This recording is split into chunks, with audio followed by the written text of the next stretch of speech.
Olá, navegantes! Boa noite! Olá a todos navegantes! E daí hoje eu preparei uma aula especial e eu vou começar mostrando aqui para vocês, deixa eu mostrar aqui, mostrando essa imagem aqui, ó, de um fígado brilhante, tá? Esse é um fígado de cão, notem bem os detalhes, né? Ele é um fígado com aumento difuso de ecogenicidade. Se a gente olhar com bastante cuidado, aqui as margens próximas do diafragma, que elas estão mais abauladas, a margem próxima do estômago aqui, ó, também bem mais abaulada. Isso já dá indício de aumento do tamanho desse fígado, né? Então, ele é um fígado aumentado de tamanho, é um fígado que, se a gente notar também, a região do campo proximal da imagem, ela é mais brilhante, ela é mais ecogênica do que o campo distal da imagem. Então, tem uma atenuação muito intensa do feixe sonoro. Além disso, se a gente notar aqui, olha só, os vasos, né? Então, aqui tem uma veia hepática que de repente some o trajeto dela. Ela vem com um calibre mais ou menos mantido e de repente, buf, some. E aí a gente tem, se eu vou chegar mais perto aqui, a gente tem um outro plano de imagem que vê os ramos portais intrahepáticos. Aí aqui tem gente falando, já pegou uma imagem parecida. Então, daí eu quero saber, vocês, ó, já tem bastante gente na live, eu quero saber de vocês. Responde aí para mim quais são os diagnósticos diferenciais de fígado brilhante. Diz aí. Quero ver se vocês sabem. A Lívia também tá aqui, esteatite, ó.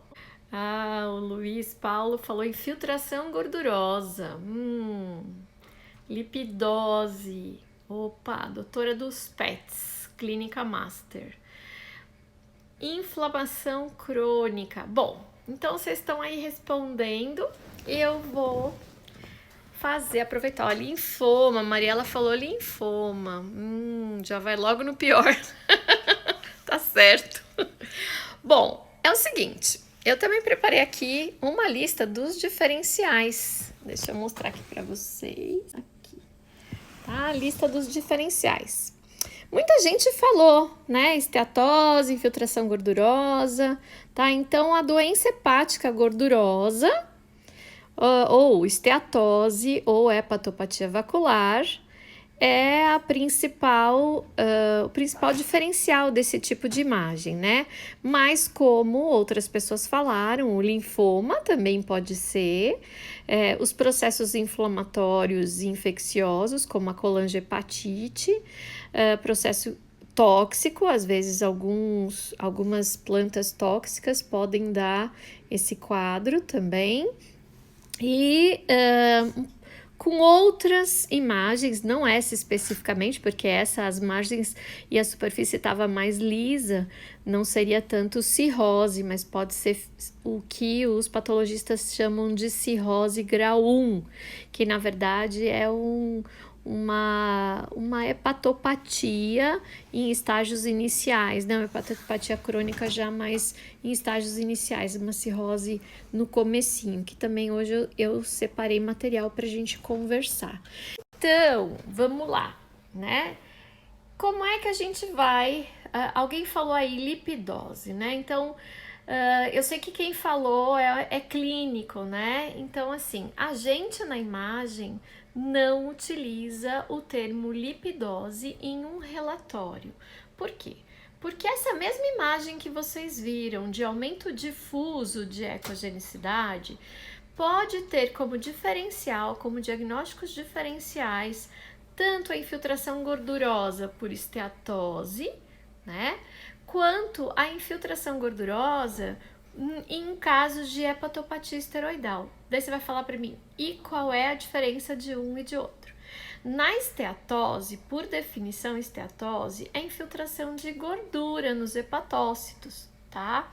É a infiltração de gordura que se dá, por exemplo, por alteração nutricional, score corporal alterado, aumentado, ou além de alteração de balanceamento nutricional, pode estar relacionado a condições genéticas, tá? Então seria mais isso. E a hepatopatia esteroidal, ela está relacionada com infiltração de vacúolos de gordura, né? Então, os vacúolos de gordura, então seria mais um processo degenerativo, geralmente está relacionado a endocrinopatias de base, então um paciente com uma diabetes, com hiperadrenocorticismo, por exemplo, ele pode apresentar esse tipo de quadro também, essa mesma imagem. Então, a gente na ultrassonografia não tem como saber se é uma infiltração gordurosa por conta de uma esteatose hepática ou se é uma hepatopatia esteroidal, porque isso é um resultado do histopatológico. É claro, né, que se a gente parar para pensar, puxa, se eu sei todo o quadro, se eu sei que esse paciente tem uma doença de base, por exemplo, o hiperadrenocorticismo, e ele tem um fígado desse jeito que eu mostrei para vocês, então é muito provável que essa doença hepática gordurosa, ela é decorrente dessa infiltração de vacúolos, né, de gordura dentro do próprio fígado, né, dos hepatócitos. Então, respondendo aí que o pessoal comentou, pode ser lipidose? Lipidose é a doença clínica da esteatose, né? Então, ela pode estar relacionada à infiltração gordurosa, seja ela uma esteatose, seja ela uma hepatopatia esteroidal, ou até outras doenças de base que também estão relacionadas com infiltração gordurosa. E aí eu trouxe para vocês também uma coisa que eu acho muito bacana, né? Que é a gente estudar um pouquinho sobre patologias. E eu não sei se vocês sabem, né? Eu até separei aqui um material, deixa eu pegar aqui.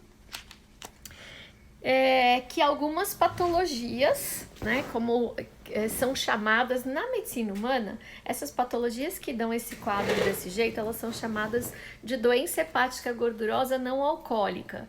Uma vez que, na espécie humana, uma das principais causas desse tipo de quadro, dessa imagem que vocês viram, é a doença alcoólica também, né? Então é o alcoolismo que acaba levando, junto com a infiltração gordurosa, a uma cirrose muito grave, né? E essas doenças de infiltração gordurosa em geral, elas podem ter dois caminhos, que a gente não sabe exatamente o porquê. Ainda não está muito bem certo o porquê que acontece um desses caminhos. Um desses caminhos é o seguinte: o fígado, ele tem a infiltração gordurosa num grau ali leve e continua daquele jeito e não evolui nada. Em outros pacientes, por algum motivo que não se sabe muito bem qual, ele não responde muito bem a tratamentos, ele continua com aumento de gordura circulante, de triglicerídeos circulantes, enfim. E aí, esse paciente passa a desenvolver também uma maior quantidade de fatores inflamatórios, né? E aí, esse fígado, ele entra em esteatite hepática, tá? Então, ele acaba ficando um fígado inflamado, tá? Aí, imagina, né, em termos patológicos, o fígado já tem uma doença de base, que é a infiltração gordurosa. Daí ele inflama. O fígado responde como? O fígado responde através de um processo regenerativo, que nada mais é do que a cirrose, né? Então, antes, óbvio, né, de acontecer essa cirrose, podem acontecer outras coisas. Então, por exemplo, em gatos, a gente pode ter o que os veterinários clínicos chamam de lipidose, nada mais é do que, patologicamente falando, de uma esteatohepatite, né? Então, uma infiltração gordurosa de base, e aí teve uma inflamação. E aí os gatos, para complicar tudo, né? Os gatos ainda têm essa facilidade de ter uma infecção por via ascendente, geralmente por via intestinal, né? Pode contaminar as vias biliares intrahepáticas e acabar dando uma colangiohepatite também, né? Associada. E nos cães, essa infiltração gordurosa, ela também pode estar relacionada com outras doenças hepáticas congênitas e hereditárias. Daí, eu não sei se todo mundo sabe, tem uma doença genética que algumas raças específicas possuem predisposição para desenvolver essa doença. Em gente, essa doença existe também, ela chama doença de Wilson, tá? É uma hepatite congênita relacionada ao acúmulo de cobre, né? Então, o indivíduo nasce com um déficit genético, cromossômico, e esse déficit está relacionado à metabolização do cobre. Então, ele começa a ter depósito de cobre ali no fígado e isso intoxica o fígado, né? Em outras palavras, assim. E esse fígado, ele começa também a acumular gordura, a ter essa dificuldade de metabolização do cobre e ele acaba desenvolvendo essa hepatite crônica, né? Então, uma hepatite que acaba virando uma cirrose. Todas essas doenças hepáticas gordurosas que a gente falou, então a esteatose, a hepatopatia esteroidal, a hepatite congênita por depósito de cobre, que eu não sei se eu falei, eu acho que eu não falei, ela é vista em raças como Dálmata, Doberman, West Highland Terrier e também alguns labradores, tá? Então a gente pode ter essas raças acometidas por essa hepatite aí, diferentona. Então todas essas doenças, elas podem ter graus diferentes de acometimento. E aí o grande problema é que determinado grau de acometimento, a gente no ultrassom separa os graus de infiltração gordurosa em leve, moderado e grave, conforme as lesões encontradas na imagem, tá bem? Eu já mostro para vocês, mas eu queria antes falar para vocês que é importantíssimo que o veterinário ultrassonografista coloque essa graduação. Por quê? Porque já está provado em diversas espécies, na espécie humana, nos cães, em ratos, em coelhos, eu não tenho certeza se em gatos, mas já está muito bem comprovado que a doença hepática gordurosa, ela pode evoluir para cirrose e daí pode ter uma evolução crônica para hepatocarcinoma. Então, uma doença que se inicia de forma benigna pode, se ela se estabelecer em uma idade precoce, jovem, um animal jovem, ele pode vir a apresentar, por exemplo, uma cirrose ainda em idade muito jovem, ou até mesmo uma neoplasia, uma hepatopatia que vire, uma cirrose que vire uma neoplasia, um hepatocarcinoma, também ainda numa idade não jovem, mas na idade adulta, tá? Então, não se sabe exatamente quais são os fatores que desencadeiam isso, mas é muito importante o diagnóstico e a graduação. Por quê? Porque não se sabe também o porquê em alguns pacientes a graduação de moderada e leve, de infiltração gordurosa, ela fica se alternando, ela vai e volta, ela tem um prognóstico de bom para reservado. Mas a infiltração gordurosa em graus mais graves, ela não tem um prognóstico bom, né? Ela tem um prognóstico muito ruim até. Deixa eu ver que o pessoal tá comentando aqui. Nossa, perdemos uma dálmata com sinais hepáticos assim, não deu tempo nem de biopsiar. Então, provavelmente, Carol, eu tô dizendo porque a literatura fala, né, que o dálmata é uma raça predisposta a essa hepatopatia congênita, né? Então ele desenvolve a cirrose, ele desenvolve essa hepatopatia crônica por depósito de cobre, tá? Então deixa eu ver aqui que eu separei para vocês. Vamos procurar aqui. Só um instantinho. Onde é que eu pus aqui? Aqui, achei. Vamos lá. Eu achei aqui para vocês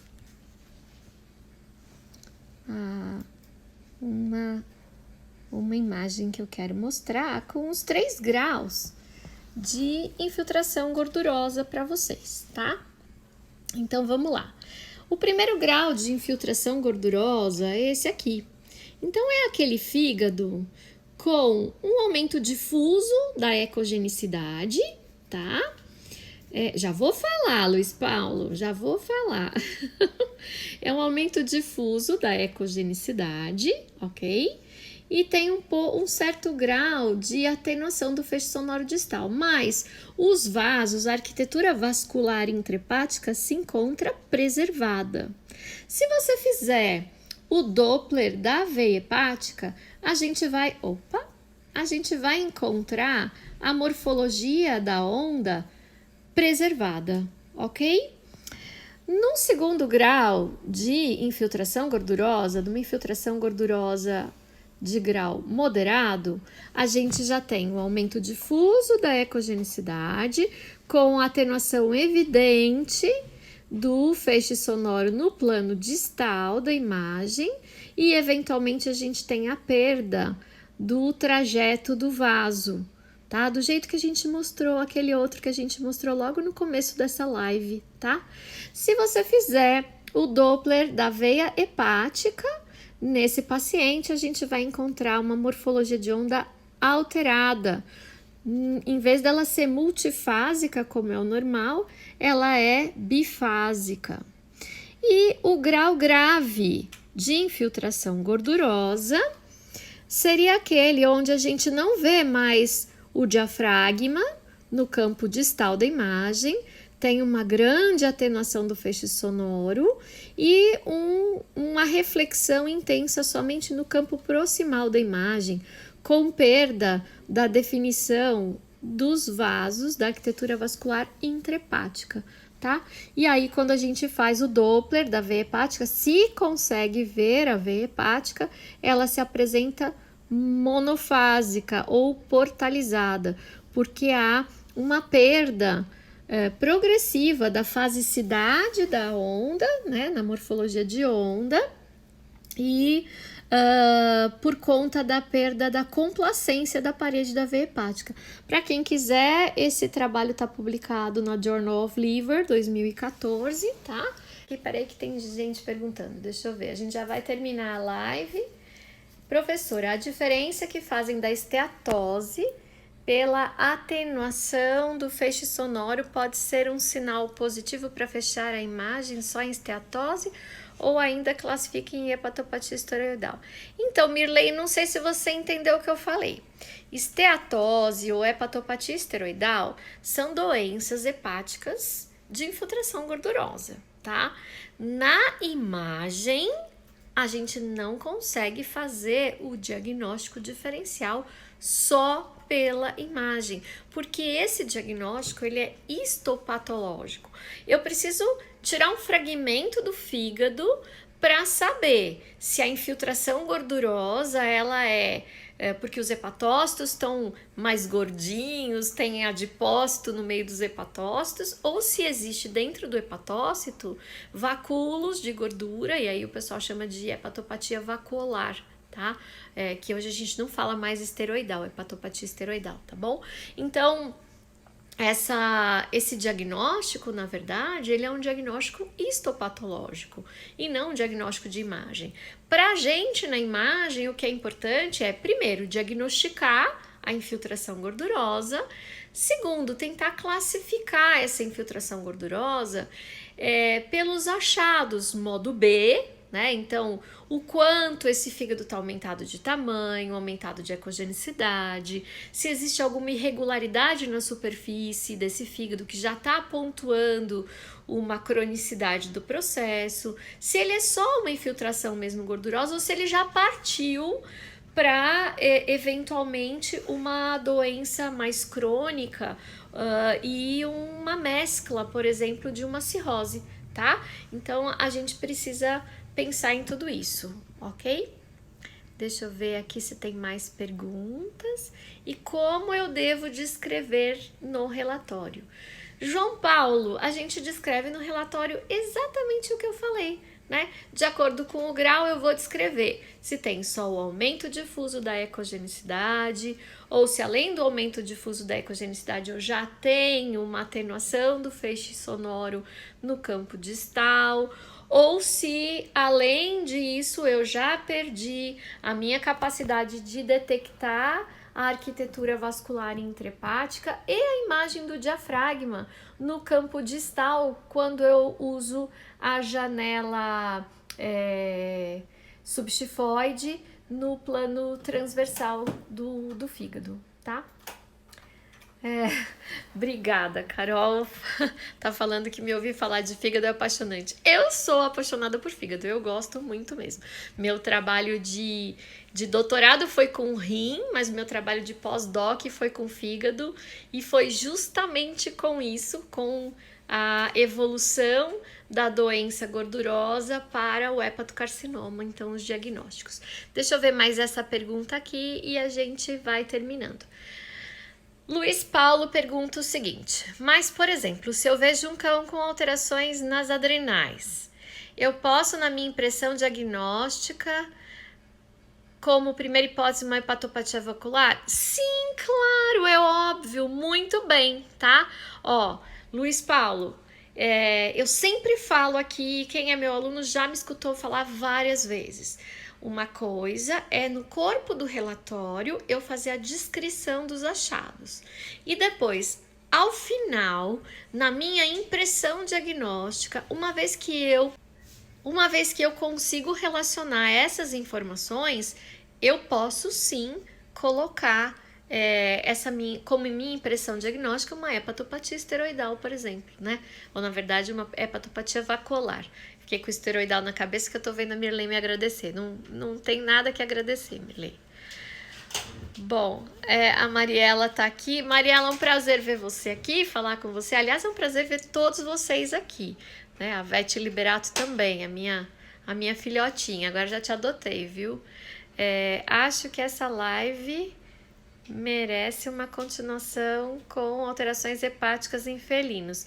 Também acho, Vete Liberato. Então, semana que vem, não percam. A gente vai falar de hepatopatias em felinos, tá bem? Se vocês tiverem mais alguma dúvida, manda aqui pra gente, tá bem? A gente vai continuar. Essa live fica 24 horas aqui. Eu espero que vocês tenham gostado. Muito obrigada pela presença de todo mundo. Cada vez tem mais gente aqui nessa live de sábado, de quarta-feira à noite. Um beijo para todos e boa noite, navegantes!